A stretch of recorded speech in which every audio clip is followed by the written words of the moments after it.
এই লোকটির গাড়ি দুর্ঘটনায় মৃত্যু হয়। মারা যাওয়ার পর সে একটি স্মার্টফোনে রূপান্তরিত হয়। নিজেকে আনলক করার পর সে ক্যামেরা খুলে আকাশের ছবি তোলে। তারপর সে এটি সোশ্যাল মিডিয়ায় আপলোড করে দেয় এবং ছবির নিচে লিখে দেয় যে আমি একটি স্মার্টফোনে রূপান্তরিত হয়েছি এবং আমার কাছে মাত্র 15% ব্যাটারি বাকি আছে। সে সাথে নিজের লোকেশনও দিয়ে দেয়। তার আশা ছিল কেউ তাকে খুঁজে চার্জ করে দেবে।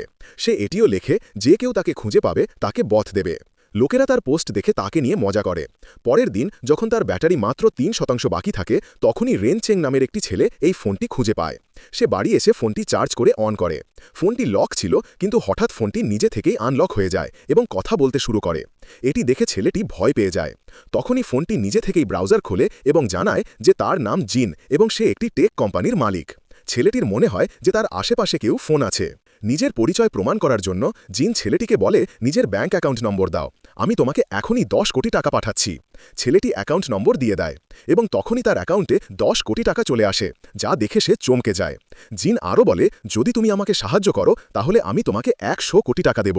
তখনই ছেলেটি বলে, যদি তুমি সত্যিই মেজর টেক কোম্পানির মালিক হও তাহলে তুমি আমাকে তোমার কোম্পানিতে কাজে রাখো।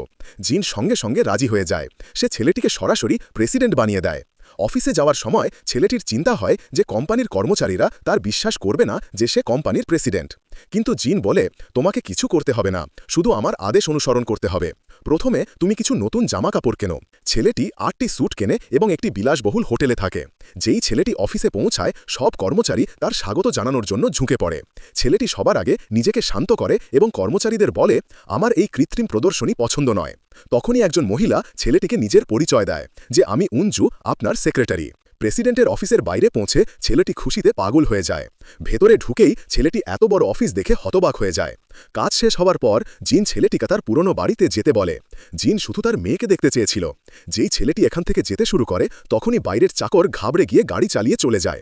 জিন ছেলেটিকে চাকরের পিছু নিতে বলে। তার মনে হয় দুর্ঘটনার পেছনে চাকরের হাত আছে।